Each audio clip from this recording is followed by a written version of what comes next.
আমরা এখানে একটু ঘরোয়াভাবে বসছি। আমি বক্তব্য রাখতে চাই না, তবে আমি একটি কথা বলতে চাই এবং একটু পরামর্শ। আমাদের জীবন এবং যৌবনের মূল্যবান সবচেয়ে গুরুত্বপূর্ণ যে সময়টা, 30 বছর থেকে 50 বছর বা 25 বছর থেকে 45 বছর, এই সময়টাই আমরা বিধি দলে কাটিয়েছি। এমন একজন স্বৈর শাসকের বিরুদ্ধে আমাদের আন্দোলন করতে হয়েছে যে পৃথিবীর ইতিহাসে বিরল।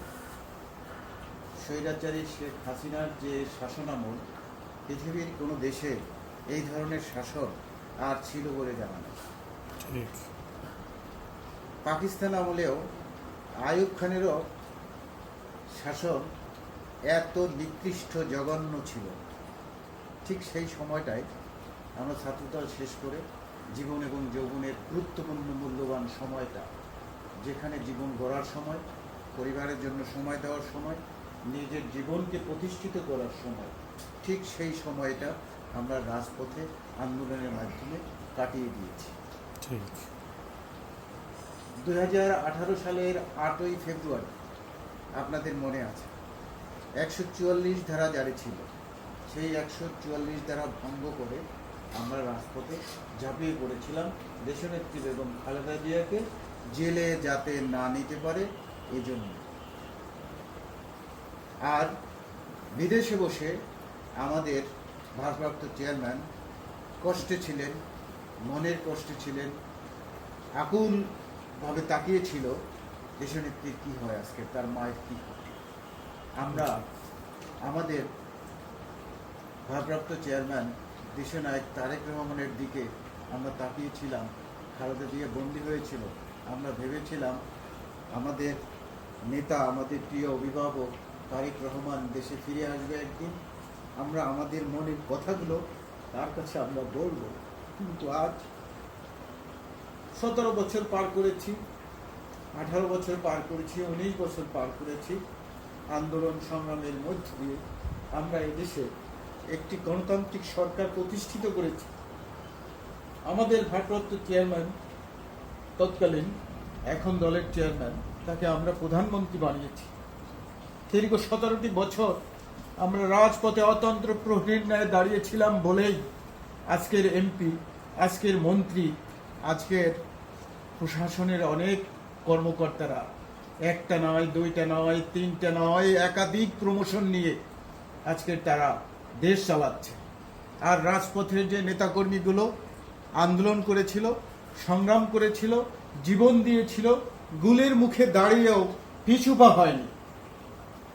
যে জেলে গিয়েছিল সে জেলের ভিতরে বন্দী ছিল, কিন্তু রাজপথে যে ছেলেটি দাঁড়িয়ে চূড়ান্ত অভিষ্ট লক্ষ্যে না পৌঁছা পর্যন্ত সে ঘরে ফিরে যায় না।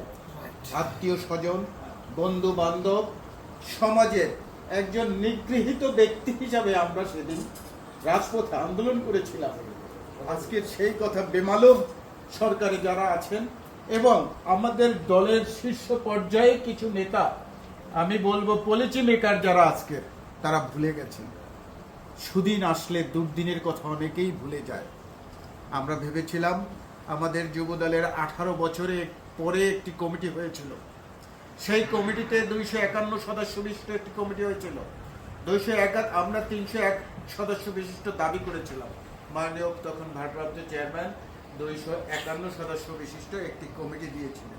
তিনি বলেছিলেন পরবর্তীতে যারা আছে তাদের বিষয়ে আমি আবার চিন্তা করবো, এই কমিটি শেষটা আবার দ্রুত একটি কমিটি। পরবর্তীতে আমরা দেখলাম সুপার কমিটি। তো বারবার যে কমিটিতেই হয়, এই কমিটিতেই সুপারম্যানরাই শুধু বারবার আসে, সুপার কমিটিই হয়। সুপার তো বলতেই পারি, কারণ প্রথম দিকে যারা থাকে তারা তো সুপারই হয়। 151 সবই সুপার আমরা ধরে নিলাম, তারা আমাদের চেয়ে অনেক যোগ্য। কিন্তু 301 যে সদস্যের কমিটি জমা হয়েছিল, 501-এর যদি কমিটি থাকতে পারে, ছাত্র দলের কমিটি, স্বেচ্ছাসেবক দলের কমিটি, বিএনপির কমিটি 301 থেকে 501 পর্যন্ত আছে। যুবদল কি অপরাধ করলো? সারা বাংলাদেশের এই বিরোধী আন্দোলনের সময় যুবদলের নেতারাই তো রাজপথে ছিল। বিএনপির নেতারা মঞ্চে এসে শুধু বক্তৃতা করেছে, রাজপথে আমরা একজনকেও পাই নাই।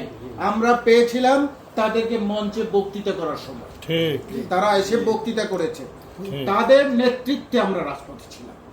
তারা তখনকার সময়ে আন্দোলনের পলিসি মেকার ছিল।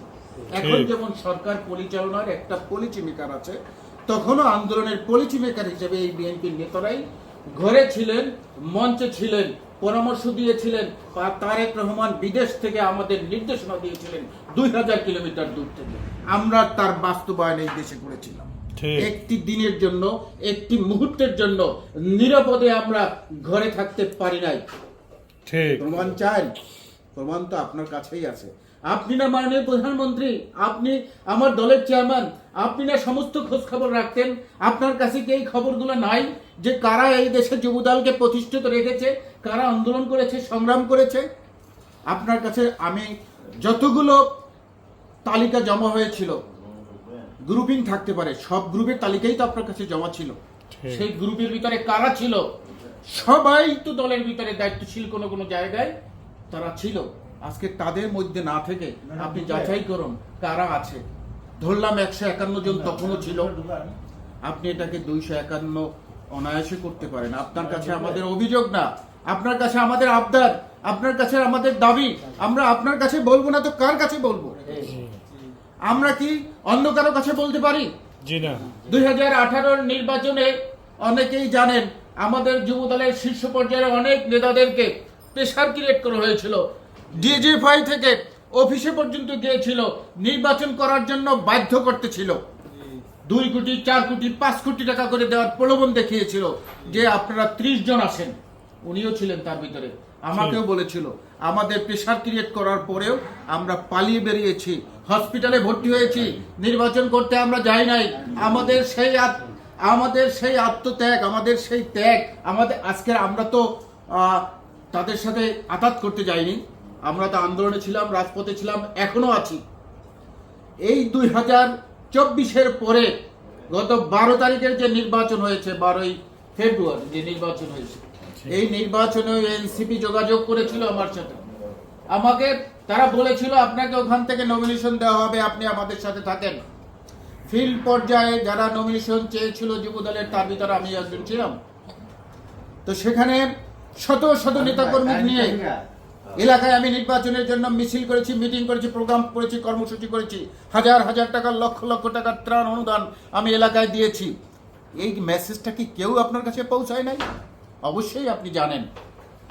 তারপরেও সেখানে যাকে আপনি নমিনেশন দিয়েছেন তার পক্ষে আমরা কাজ করেছি। ঠিক দলের জন্য আমরা যেখানে নির্বাচনে মনোনয়নে যাকে দিয়েছেন তার জন্য ঝাঁপিয়ে পড়েছি। আমরা তো আমাদের কাছ থেকে পিছু হই নাই এবং ভবিষ্যতেও হব না। আমাদের অনুরোধ, আমাদের আবদার, আমাদের দাবি, যে কমিটি আছে এই কমিটি এখনই ভাঙবেন, আমি তা বলছি না। আপনার যখন ইচ্ছা ভাঙবেন, যাকে খুশি বানাবেন, যাকে খুশি নেতা বানাবেন, যাকে খুশি নেতার থেকে আপনি সরিয়ে দেন। অপরাধ করলে তাকে সরিয়ে দেবেন। আপনি খোঁজ খবর নেন, যদি কেউ অপরাধ করে থাকে তাকে অবশ্যই সরিয়ে দিবেন। আর যারা নিরাপদ জলের জন্য ত্যাগী, আপনি নিজস্ব গোয়েন্দা সংস্থা, নিজের গোয়েন্দাদেরকে দিয়ে আপনি সবার সম্পর্কে জানেন। সেই আপনার কাছে যে জমা ছিল বিরোধী দলের সময় যে কমিটির তালিকা, তারা কি অবস্থায় আছে, কি করছে। আমরা তো বেশি কিছু চাই না, আমাদের চাওয়া তো সামান্য একটা রাজনৈতিক পরিচয়। এই কমিটমেন্ট তো আপনারই ছিল। আপনি তো বলেছিলেন মিছিলের শেষ কাতারে যে ছেলেটি থাকবে তারও রাজনৈতিক পরিচয় হবে। আজকে কেন তাহলে যুব দলের নেতা কর্মীরা আজকে রাস্তায় রাস্তায় ঘুরছে? সারা বাংলাদেশে কোথাও পূর্ণাঙ্গ কোনো ইউনিট কমিটি নাই। 4 জন, 5 জন, 2 জন, 3 জন, এভাবে বছরের পর বছর চলছে। অনেক দিন পরে আপনি 151 একটা বন্দি নিয়েছেন। মাননীয় চেয়ারম্যান, আমাদের গর্বের, আমাদের অহংকার, আমাদের ভবিষ্যৎ দেশনায়ক তারেক রহমানের কাছে আমার চাওয়া, আমাদের চাওয়া পদ বঞ্চিত নয়, ত্যাগী নেতা কর্মীদের চাওয়া। পদ কোনো বিষয় না, সদস্য চাওয়া সদস্য কোনো পদ না। একটা অনার যে আমার দল করে, এই আইডেন্টিটি আপনি তাদেরকে দিতে কুণ্ঠবোধ করবেন না। আপনি বর্তমান যুবদলের সভাপতি সেক্রেটারিকে ডাকেন যে পুরো তালিকাটা আমার কাছে দেও, আমি দেখব। একটু এটার জন্য সময় দেন, দেশের জন্য সময় দেন। কিন্তু একটি গণতান্ত্রিক রাষ্ট্রে যদি কোনো রাজনৈতিক দল সরকার চালায়, সেই রাজনৈতিক দলের নেতাকর্মীদের যদি অনাস্থা আসে, নেতাকর্মীরা যদি দুর্বল হয়ে পড়ে, ঝিমিয়ে পড়ে, নেতাকর্মীরা যদি নিজের ভিতর ফিল করে যে আমি মূল্যায়িত হই নাই, তাহলে ওই রাজনৈতিক দল খুব ভালোভাবে যে দেশ চালাতে পারে এরকম রেকর্ড নাই। আপনার প্রয়োজন নেই, দলের প্রয়োজন নেই, দেশের প্রয়োজন নেই। সংগঠনের নেতাকর্মীদেরকে উপযুক্ত জায়গায় আপনি পদায়ন করুন। সারা দেশের যতগুলো কমিটি আছে সমস্ত কমিটিগুলোকে আপনি পূর্ণাঙ্গ করুন, অনতি বিলম্বে করুন। কারণ 17-18 বছর ধরে রাস্তায় প্যারেড পিটি করতে করতে আজকের তারা দিশেহারা। এক একজনের চেহারার দিকে তাকানো যায় না, কিন্তু যারা 5 জন 7 জন 10 জন কমিটিতে ছিল প্রত্যেকের চেহারা আপেলের মতো হয়ে গেছে। কি করে সম্ভব এটা? আপনি খোঁজ দিন।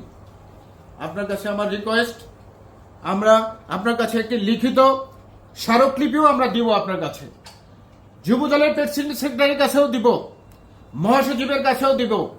আপনারা পরিপূর্ণ তালিকা আমাদের ভারপ্রাপ্ত চেয়ারম্যানের কাছে দিন। এবং আমাদের রিকোয়েস্ট, অন্যান্য অঙ্গ সংগঠনের ন্যায় যুবদলকেও একটি পূর্ণাঙ্গ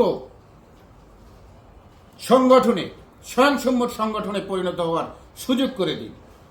ঠিক। বাংলাদেশের 300টি আসন, এই 300 আসনের মধ্যে 151 সদস্য বিশিষ্ট, তার মধ্যে মাত্র 4 জন বোধহয় সদস্য, বাকিরা সব সম্পাদক, সব নেতা। মাত্র 4 জন সদস্য।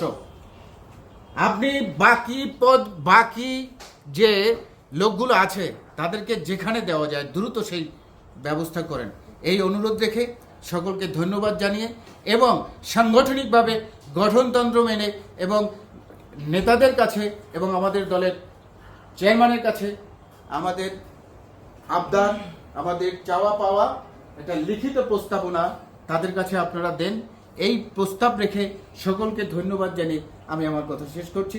ভবিষ্যতে কোনোদিন দলীয় ফোরামে অথবা আবার যদি দল কোনো বিপদে কোনো দিন পড়ে, সেখানে আপনাদের সাথে রাজপথে হয়তো দেখা হয়ে যাবে ইনশাআল্লাহ।